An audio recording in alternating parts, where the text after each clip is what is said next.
Hello, আসসালামু আলাইকুম। আপনারা কেমন আছেন? আলহামদুলিল্লাহ আমি ভালো আছি। আজকে আপনাদের জন্য আরেকটা নতুন শীতের পায়েসের রেসিপি নিয়ে আসলাম। এটা হচ্ছে আমি গুড়ের পায়েস করব নতুন গুড় দিয়ে।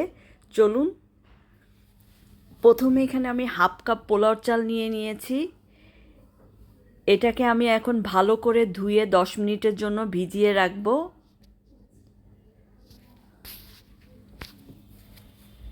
এই নতুন গুড়ের পায়েসটা খেতে দারুণ মজা হয়েছিল। আমার তো ভীষণ প্রিয়। আপনারাও বাসায় ট্রাই করবেন। আর এখানে আমি 5 কাপ দুধ নিয়ে নিয়েছি। সেই দুধের মধ্যে আমি এই পোলাওর চালগুলা দিয়ে দিলাম, ভিজানো পোলাওর চাল দিয়ে চুলাটা ধরিয়ে দিলাম। মিডিয়াম হাই হিটে চুলাটা জ্বলবে। তারপরে এটাকে ভালো করে নেড়েচেড়ে নিতে হবে যতক্ষণ পর্যন্ত চালটা না ফুটে, ততক্ষণ পর্যন্ত এই দুধটাকে জাল জাল করে নিতে হবে। এই যে যখন এরকম ঘন হয়ে আসবে,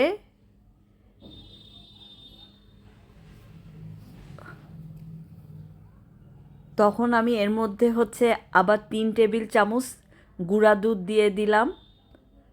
টেস্টের জন্য, টেস্টটা ভালো আসবে।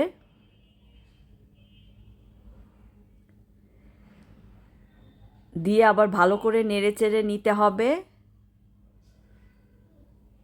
এভাবে দেখবেন যে চালটা ভালো করে ফুটছে নাকি। এখন চুলার জাল বন্ধ করে তারপরে আমি গুড়টা ঢেলে দিব একটু হালকা ঠান্ডা করে।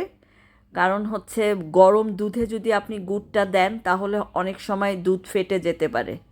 এটা সব সময় খেয়াল রাখবেন। চুলার জালটা নিভিয়ে পায়েসটাকে একটু হালকা ঠান্ডা করে নিয়ে তারপরে গুড় দিবেন। আমি এখানে 1 কাপ গুড় দিয়েছি।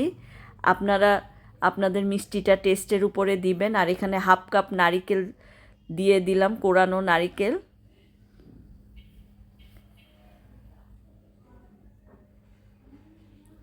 তারপরে এটাকে ভালো করে নেড়েচেড়ে নামিয়ে নিব। এই যে সার্ভ করে নিলাম।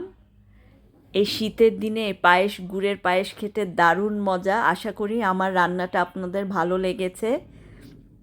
আর আমার চ্যানেলের রান্নাগুলো আপনাদের ভালো লাগলে লাইক, কমেন্ট, শেয়ার করবেন। আল্লাহ হাফেজ।